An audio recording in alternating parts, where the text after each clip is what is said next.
ফাতিহার আলোচনা শেষ হয়েছে। সূরাতুল ফাতিহার শুরু থেকে শেষ পর্যন্ত যে আলোচনাগুলো গেছে, সবচাইতে আকর্ষণীয় যে বিষয়টা সেটা হচ্ছে যে প্রত্যেকটা আয়াতের পরে আল্লাহ তাআলা জবাব দেন। প্রত্যেকটা আয়াতের পরে আর আল্লাহ তাআলা জবাব দেন না, আল্লাহ তাআলা ফেরেশতাদের মজলিসে এগুলো বলেন। আমরা যখন আলহামদুলিল্লাহ রাব্বিল আলামিন বলি, আল্লাহ ফেরেশতাদেরকে উদ্দেশ্য করে বলেন যে দেখো, বলছিলে যে এই আদম সন্তান তৈরি করলে এরা নাফরমানি করবে, রক্তপাত করবে, এখন এরা আমার প্রশংসা করতেছে। প্রত্যেকটা আয়াতের পরে আল্লাহ জবাব দেন। দিতে দিতে দিতে সর্বশেষ যখন ওয়ালাদ দলিন পর্যন্ত আসি, আল্লাহ তাআলা আমাদেরকে তো বলছেন আমিন বলার জন্য, ফেরেশতাদেরকেও বলে যে এই দোয়াটা কবুল হওয়ার জন্য তোমরাও আমিন বলো। তো ফেরেশতারাও আমিন বলে।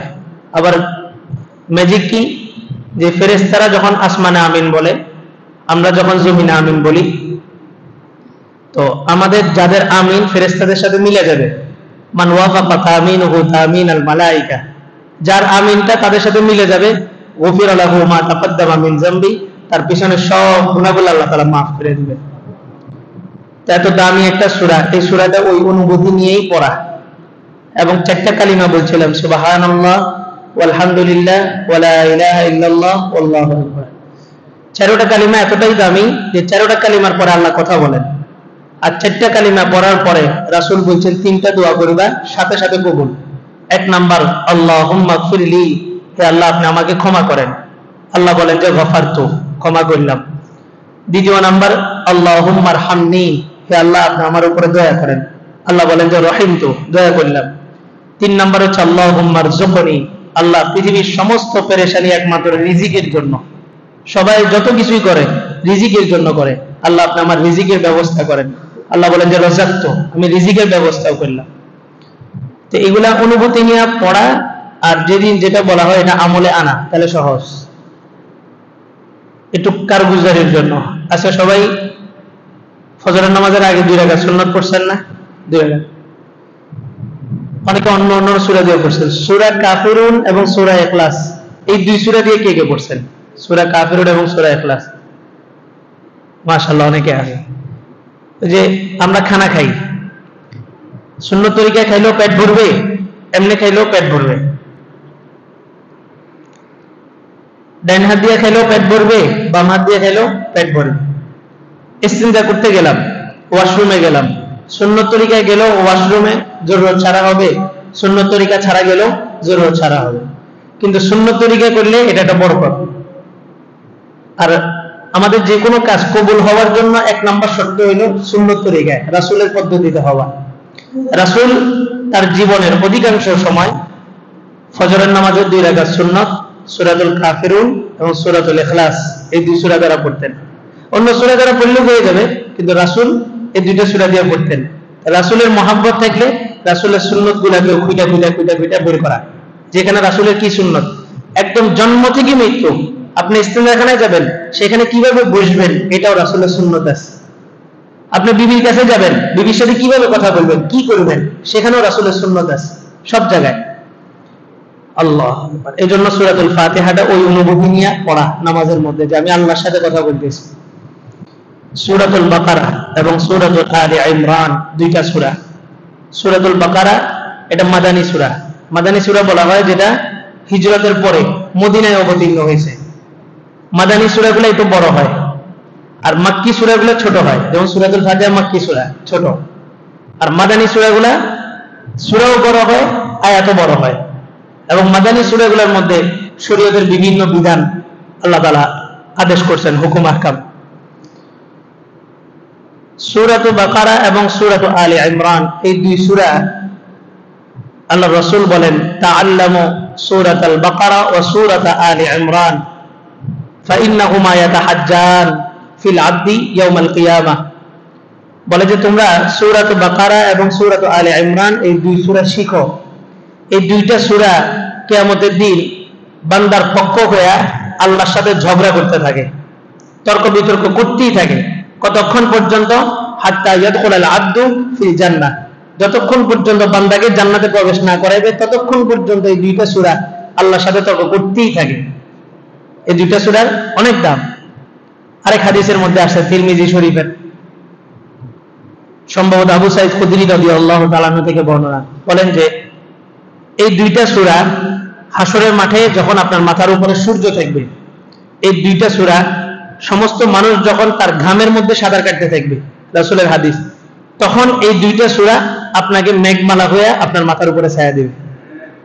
যে ব্যক্তি দুনিয়াতে এই দুইটা সূরা পাঠ করবে, দুইটা সূরা আমল করবে, বেশি বেশি পড়বে, হাসরের মাঠে কঠিন পরিস্থিতির ভিতরে এই দুইটা সূরা তার জন্য মেঘখণ্ড হয়ে যাবে, মেঘমালা হয়ে তাকে ছায়া দিবে।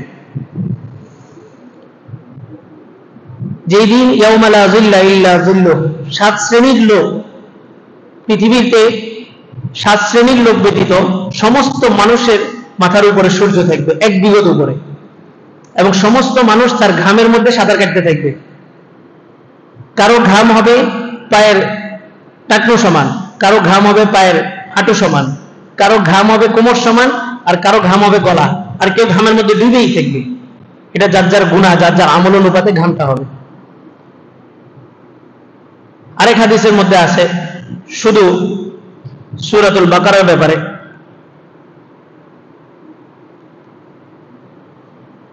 যে যেই ঘরের মধ্যে শয়তান আছে, শয়তান এখনো প্রবেশ করে নাই এমন না, যে ঘরের মধ্যে অলরেডি শয়তান আছে, ওই ঘরের মধ্যে যদি সূরাতুল বাকারা তেলাওয়াত করা হয় শয়তান পলায়ন করে। আর যে ঘরের মধ্যে শয়তান নাই, ওই ঘরের মধ্যে তেলাওয়াত করার দ্বারা শয়তান আর প্রবেশ করতে পারে না ঘরের মধ্যে। তাহলে ঘরের মধ্যে সূরা বাকারা তেলাওয়াতটা করা, তেলাওয়াত যদি করতে না পারি তেলাওয়াত ছেড়ে দেওয়া, মোবাইলে বা রেকর্ডিং এ তেলাওয়াত ছেড়ে দেওয়া। তাহলে সূরা বাকারার আরো অনেকগুলো ফজিলত আছে, মোটা দাগে 3-4টা ফজিলতের কথা বলা হলো। এই সূরা কিয়ামতের দিন আমাদের জন্য ঝগড়া করবে আল্লাহর পক্ষে, আল্লাহর কাছে। দ্বিতীয় নাম্বার, এই সূরা আমাদেরকে মেঘমালা হয়ে আমাদেরকে ছায়া দিবে, যেই দিন আরশে আজিমের ছায়া ছাড়া কোনো ছায়া থাকবে না। 3 নাম্বার, যেই ঘরে এই সূরা তেলাওয়াত করা হবে ওই ঘরের মধ্যে যদি শয়তান থাইকে থাকে তাহলে দৌড়ায় পালায় যাবে, আর যদি না থাকে শয়তান আর ওই ঘরে ঢুকতে পারবে না। আরো অনেক ফজিলত আছে। সূরাতুল বাকারা, সূরাতুন শব্দের অর্থ হচ্ছে বাউন্ডারি, প্রাচীর, এরিয়া। সূরা বলা হয় বাউন্ডারি, প্রাচীর। সূরাকে সূরা কেন বলা হয়? বলে যে প্রত্যেকটা সূরা তার সমস্ত আয়াতগুলোর জন্য একটা বাউন্ডারি। সূরাতুল বাকারা, সূরাতুল ফাতিহা শেষ হওয়ার জন্য একটা বাউন্ডারি, সূরাতুল আলে ইমরান, সূরা বাকারা শেষ হওয়ার জন্য একটা বাউন্ডারি। অর্থাৎ এই সূরাগুলো যদি না দেওয়া হতো তাহলে সবাই মনে করতো যে পুরো কোরআন শরীফ একটাই সূরা। এই কারণে প্রত্যেকটা সূরা শেষ হওয়ার পরে আরেকটা সূরা, সূরাতুন বলা হয় প্রাচীর, শহরের শেষ, মহল্লার শেষ এরিয়াকে সূরা বলা হয়। আর সূরাকে সূরা এর জন্যই বলা হয় প্রত্যেকটা সূরা তার বিষয়বস্তুকে তার এরিয়ার মধ্যে রাখছে, শেষ, এই বিষয়বস্তু এখানে শেষ। আর সূরাতুল বাকারা সূরাতুল ফাতিহার পরে সবচেয়ে দামি সূরা। কেন? বলে যে এই সূরার মধ্যে এমন একটা আয়াত আছে, যে আয়াত আল্লাহ রাসূল যখন মেরাজে গেছিলেন, মেরাজ থেকে আসার সময় মেরাজে দেখলেন যে আরশে আজিমের নিচ থেকে একটা আয়াত বের হইতেছে, ওটা হচ্ছে আয়াতুল কুরসি। এত দামি, আরশে আজিমের নিচ থেকে এই আয়াতটা বের হইতেছে। তো রাসূল দেখলেন যে আরশে আজিমের নিচ থেকে আয়াতুল কুরসি বের হয়েছে, আর আল্লাহ তাআলা ওইটা ওই 5 ওয়াক্ত নামাজ যে ফরজ করছেন পাশাপাশি আসার সময় আয়াতুল কুরসির মতো এত দামি একটা আয়াত আল্লাহ রাসূলকে দিয়েছেন। আয়াতুল কুরসি কতটা দামি? বলে যে মান করা আয়াতুল কুরসি ফি কুল্লি দুবুরি সালাহ লা হাইলা বাইনাহু ওয়া বাইনাল জান্নাতি ইল্লাল মাউত। যে ব্যক্তি প্রত্যেক 5 ওয়াক্ত নামাজের পরে আয়াতুল কুরসি 4 থেকে 4.5 লাইন বা 5 লাইন এটা যে পড়বে, সে মারা যাওয়ার সাথে সাথে জান্নাতে চলে যাবে। কত ছোট্ট একটা আমল। ছোট্ট একটা কথা মনে পড়ছে, ওটা বলে দিই। সূরাতুল ফাতিহার যে দোয়াটা আমি একা একই করি, এই দোয়াটা কবুল হওয়ার ব্যাপারে যতটা আমি সন্দিহান, 2 জনে মিলে দোয়া করলে এই দোয়াটা আরেকটু মজবুত, 3 জনে মিলে দোয়া করলে এই দোয়াটা আরেকটু মজবুত, মসজিদের সমস্ত মুসল্লি নিয়ে দোয়া করলে আরেকটু মজবুত, জুমার দিন বেশি মুসল্লি হয় ওই দোয়াটা আরো মজবুত। এরকম করতে করতে করতে একটা দোয়া পৃথিবীতে 24 ঘন্টা পৃথিবীর সমস্ত মানুষ এই দোয়াটা করে। বলেন এই দোয়াটা কবুল হওয়ার ব্যাপারে কোনো সন্দেহ আছে? কোনো সন্দেহ নেই। আমরা সূরা ফাতিহার মধ্যে আলোচনা করছিলাম যে আল্লাহ আমাদেরকে সঠিক রাস্তা দেখান। আল্লাহ বললেন যে সঠিক রাস্তা কোনটা জানো? যে রাস্তায় নবী, সিদ্দিক, শুহাদা, সালেহিন। এই সালেহিন শব্দের উপর একটা কথা, সেটা হইল যে সালেহিন মানে হচ্ছে নেককার, যারা নেক আমল করে তাদেরকে বলা হয় সালেহিন। সব সময় গুনাহ থেকে বিরত থাকে, নেক আমলগুলা করে। বলে যে তুমি সালাম দিলা কেন, না দিলেও তো গুনাহ নাই। বলে যে আমার নেকি দরকার। বলে যে নফল নামাজ কেন পড়ছো, না পড়লে তো গুনাহ নাই। বলে যে আমার নেকি দরকার। এদেরকে বলা হয় সালেহীন। আল্লাহ রাসূল যখন মেরাজে গেলেন, তো আল্লাহ রাসূলকে আল্লাহ তাআলা জিজ্ঞেস করলেন, কি নিয়ে আসছেন? আমার কাছে তো আসছেন, তোহফা কি নিয়ে আসছেন, আমার জন্য কি নিয়ে আসছেন? আল্লাহর জন্য কি নেওয়া যেতে পারে? পৃথিবীর কোন জিনিসটা আল্লাহর প্রয়োজন? একটাই জিনিস, সেটা হচ্ছে আল্লাহ তাআলার পবিত্রতা বর্ণনা করা। তা আল্লাহ রাসূল বললেন, আপনার জন্য তো কিছু আনতে পারেনি, আপনার জন্য আনছি আত-তাহিয়াতু লিল্লাহি ওয়াস-সালাওয়াতু ওয়াত-তাইয়্যিবাত। সমস্ত রহমত, সমস্ত দুরূদ, সমস্ত পবিত্রতা, সমস্ত প্রশংসা একমাত্র আপনার। এই বাক্যগুলো নিয়ে এসেছি। আল্লাহ তাআলাকে যখন রাসূল বললেন আত-তাহিয়াতু লিল্লাহি ওয়াস-সালাওয়াতু ওয়াত-তাইয়্যিবাত, তো আল্লাহ তাআলাকে একটা উপহার দিয়েছে। আল্লাহ তাআলা একটা উপহার দেওয়া দরকার না? আল্লাহ তাআলা বললেন যে আসসালামু আলাইকা আইয়ুহান নাবিয়্যু ওয়া রাহমাতুল্লাহ ওয়া বারাকাতুহু। হে রাসূল, আপনার উপরে শান্তি বর্ষিত হোক, আপনার উপরে বরকত বর্ষিত হোক। এটা কে বলছেন? আল্লাহ। আর রাসূল বলছেন প্রথম অংশ আত-তাহিয়াতু লিল্লাহি ওয়াস-সালাওয়াতু ওয়াত-তাইয়্যিবাত। আজকে থেকে আত-তাহিয়াতু যে পড়বেন নামাজে, এই কথাগুলো উপলব্ধি করবেন, যেখানে রাসূল আর আল্লাহর কথাগুলো উঠাইতেছে। তো রাসূলকে আল্লাহ বললেন আসসালামু আলাইকা, হে নবী, শুধু আপনার উপরে রহমত বর্ষিত হোক, শুধু আপনার উপরে বরকত বর্ষিত হোক। রাসূল কোথায় গেছেন? মেরাজে, আরশে আজিমে। সেখানে এমন একটা জায়গায় যে আল্লাহর সাথে কথা বলছেন, যেখানে জিবরাইল পর্যন্ত যাইতে পারে নাই। এত কাছে গেছেন, আল্লাহর এত কাছে গেছেন। সেখানে যাও রাসূল আমাদেরকে বলেন নাই। রাসূল বললেন যে শান্তি কি শুধু আমার উপর বর্ষণ করলে হবে? আসসালামু আলাইনা ওয়া আলা ইবাদিল্লাহিস সালিহিন, আমার সমস্ত উম্মতের উপরে শান্তি বর্ষিত হোক, বিশেষ করে ওয়া আলা ইবাদিল্লাহিস সালিহিন, আপনার নেককার বান্দাদের উপরে। আমার বলার উদ্দেশ্য যেটা, আপনি যদি আমলে সালেহ করেন, নেক আমল করে নেককারদের অন্তর্ভুক্ত হন। গবেষণায় বের হয়ে আসছে এবং হাদিস দ্বারাও প্রমাণিত, পৃথিবীতে কোন না কোন জায়গায় এখন আজান চলতেছে। এই মুহূর্তে কোন না কোন জায়গায় আজান চলতেছে, পশ্চিম থেকে পূর্ব, মাশরিক থেকে মাগরিব, ধারাবাহিকভাবে একটার পর একটা। মনে করেন আমাদের এখানে আজান হয়েছে 4:20, কথার কথা। কক্সবাজার যান, সেখানে হয়েছে 4:25। মায়ানমারের দিকে যান 4:30। এভাবে ধাপে ধাপে ধাপে আমাদের এখানে আজান শেষ, বড় বাড়ির আজান শুরু, বড় বাড়ির আজান শেষ, রেলগেটের আজান শুরু, রেলগেটের আজান শেষ, ওই জেলখানার ওখানে আজান শুরু। একটা সিরিয়াল চলতেই থাকে, একদম 24 ঘন্টা আলাতুল। এরা আজানটা, আল্লাহ তাআলার আজানটা চলতেই থাকে। কেন? আল্লাহ তাআলা বলেন যে রাসূলকে যখন তায়েফবাসীরা কষ্ট দিছে, তখন আল্লাহ রাসূলকে সান্ত্বনা দেওয়ার জন্য সূরাতুদ দুহা নাযিল করছে এবং সূরাতুল আলাম নাশরাহ নাযিল করছে। আলাম নাশরাহ সূরাটার মধ্যে আল্লাহ তাআলা আল্লাহ রাসূলকে বলতেছে ওয়া রাফা'না লাকা যিকরাক, আমি আপনার নামের আলোচনাটাকে বুলন্দ করছি, আমি আপনার নামের আলোচনাটাকে বুলন্দ করছি। এটা খুব সূক্ষ্ম একটা বিষয়, একটু খেয়াল করেন।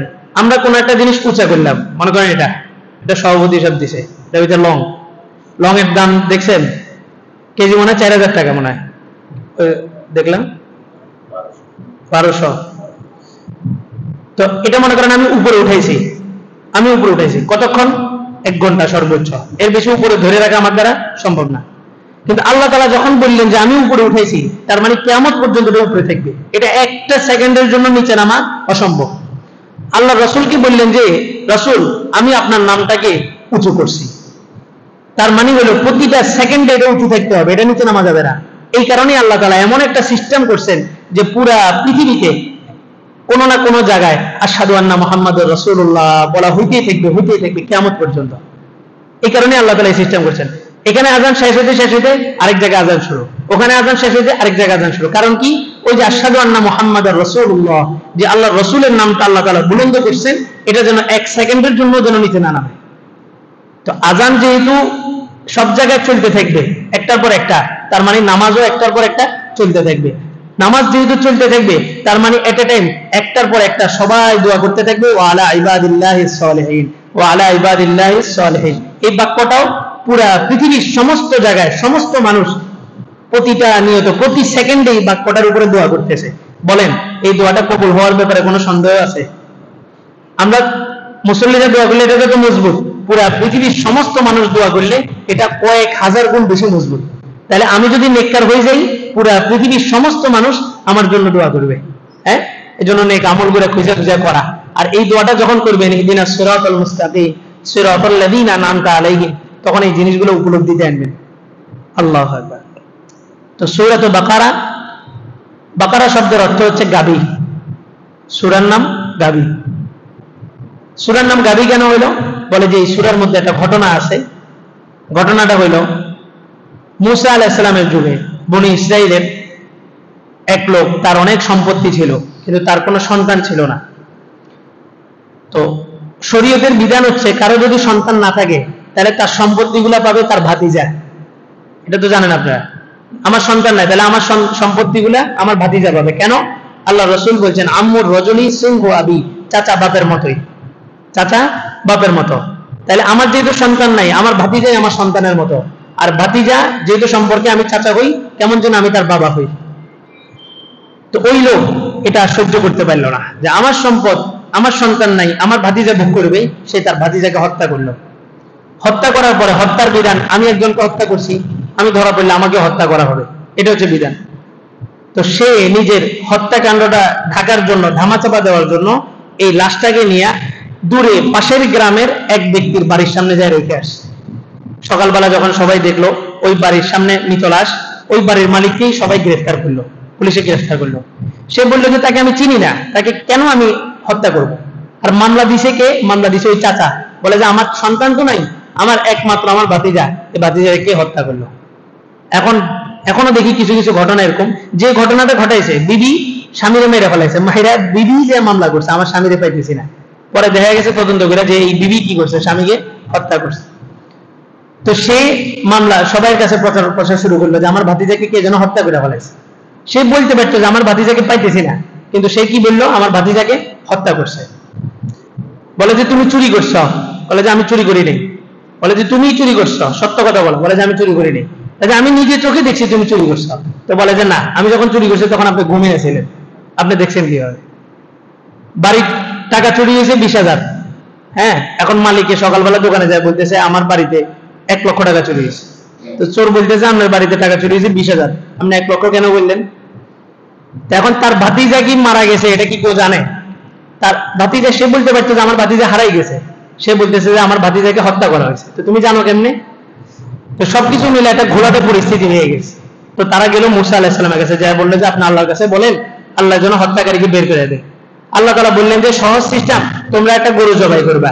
গরু জবাই করে গরুর গোশত, মাংস না গোশত, গোশতটা নিয়ে ওই মৃত ব্যক্তির শরীরের সাথে লাগাই দিবা। বাচ্চাটা শরীরের সাথে লাগাই দেওয়ার সাথে সাথে বাচ্চাটা জীবিত হয়ে যাবে।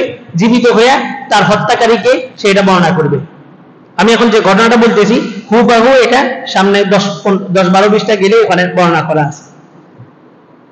তো এবার বনি ইসরাইল ঘাউড়া জাতি, তারা একটা গরু জবাই করলেই হয়ে যেত, শেষ।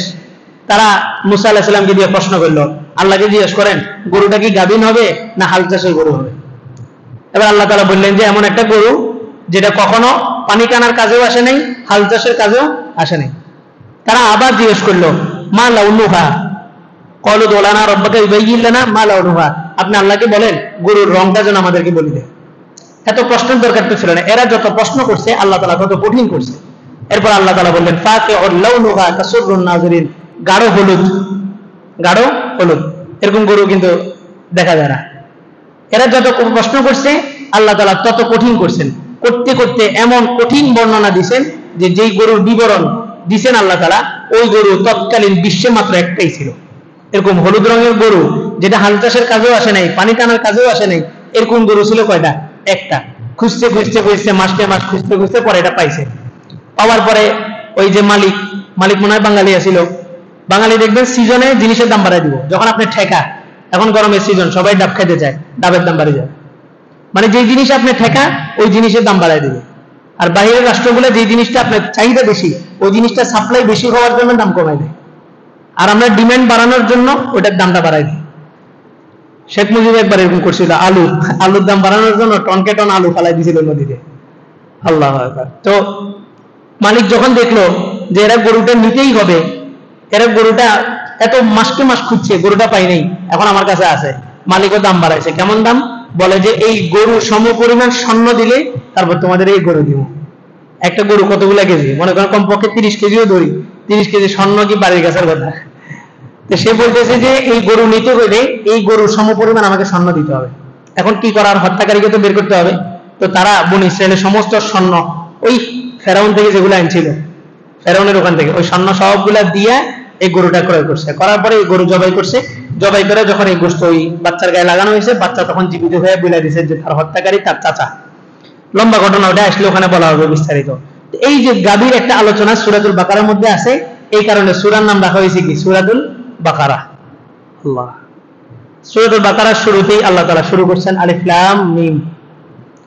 পুরা বিশ্বের সমস্ত জ্ঞানী বুদ্ধিমান লোকদের বিবেক এখানে এসে হার মানছে। আলিফ লাম মিম, এই আলিফ লাম মিমের কি অর্থ এটা আল্লাহ ছাড়া কেউ জানে না। আলিফ লাম মিম এটার উপরে এগুলো মনে করেন ভোকাবুলারি আর কি, ইংলিশে ভোকাবুলারি থাকে না, বিভিন্ন ভাষার বিভিন্ন শব্দ যেগুলো ব্যবহার হয়। তো এই আলিফ লাম মিম এটার অর্থ কি হইতে পারে? 1000 পৃষ্ঠার একটা ভলিউম লেখা হয়েছে, 1000 পৃষ্ঠার। আমি পুরোপুরি পড়তে পারিনি, অল্প কিছু পড়ছি। এই 1000 পৃষ্ঠা লেখার পরে যিনি লিখছেন উনি 1000 পৃষ্ঠার পরে শেষ পৃষ্ঠা একটা শব্দ লিখছেন যে এই শব্দের আসল অর্থ আল্লাহ ছাড়া কেউ জানে না। অথচ উনি লিখছে কত পৃষ্ঠা? 1000 পৃষ্ঠা গবেষণা করে। কেউ বলছে আলিফে আল্লাহ, লামে রসুল, মিমে জিব্রাইল, অথবা লামে জিব্রাইল মিমে মুহাম্মদ, এক একজন এক একটা বলছে। কিন্তু বাস্তব কথা হলো আলিফ লাম মিম এটার অর্থ আল্লাহ ছাড়া কেউ জানে না।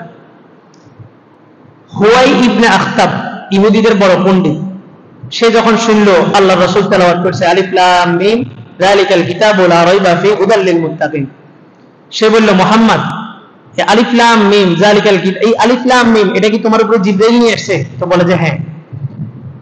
তো আরবি প্রত্যেকটা হরফের একটা মান আছে, প্রত্যেকটা হরফের একটা মান আছে। যেমন 786 786 লিখলে আমরা বুঝি যে বিসমিল্লাহ। অনেক জায়গায় দেখবেন সরকারি বিভিন্ন কারিকুলামের মধ্যে বা বিভিন্ন চিঠি পত্র লেখার শুরু দিয়ে লেখে 786 786, মানে হচ্ছে এটা বিসমিল্লাহ সংকেত। কিভাবে হয় এটা কালকে বলবো। প্রত্যেকটা সংখ্যার একটা ইয়া আছে, প্রত্যেকটা হরফের একটা সংখ্যা আছে। যেমন আলিফে 1, লামে 30, মিমে 40, প্রত্যেকটা সংখ্যা হরফের একটা নির্দিষ্ট সংখ্যা আছে। তো হুয়াই ইবনে আখতাব বললেন তোমার উপরে আলিফ লাম মিম নাযিল হয়েছে না, আলিফে 1, লামে 30, মিমে 40, প্রত্যেকটা হরফের একটা মান আছে ওই মান হিসেবে। তো বলতেছে মুহাম্মদ, তো আলিফে 1, লামে 30, মিমে 40, তার মানে 71। ও বুঝছি, তোমার ক্ষমতা কাল থেকে 71 বছর। তো সে দৌড় দিয়ে তার সজাদের কাছে গেছে, ইহুদিদের কাছে, যা বলতেছে তোমরা কি এমন ধর্মে প্রবেশ করবা যে ধর্মের মেয়াদ কাল হচ্ছে 71? তো বলে যে আমরা বুঝি নেই। তো বলে যে মুহাম্মদের উপরে আয়াত নাযিল হয়েছে আলিফ লাম মিম, আলিফ লাম মিমের মান সংখ্যা হচ্ছে 71। আবার গেছে মুহাম্মদ সাল্লাল্লাহু আলাইহি ওয়াসাল্লাম, বলে যে মুহাম্মদ এরকম আয়াত কি আর নাযিল হয় তোমার উপরে? বলে যে আরো আয়াত নাযিল হয়। তো বলে যে কি? বলে যে আরেকটা আয়াত নাযিল হয়েছে আলিফ লাম মিম সদ। তো বলে যে আলিফ লাম মিম সদ না, আলিফে 1, লামে 30, মিমে 40, সদে হচ্ছে 90। ও আচ্ছা, তাহলে তোমার মেয়াদ কাল হচ্ছে 161। সদের মেয়াদ, সদের মান হচ্ছে 90, তাহলে আগের আছে 71, পরে আছে 90, মোট হচ্ছে 161।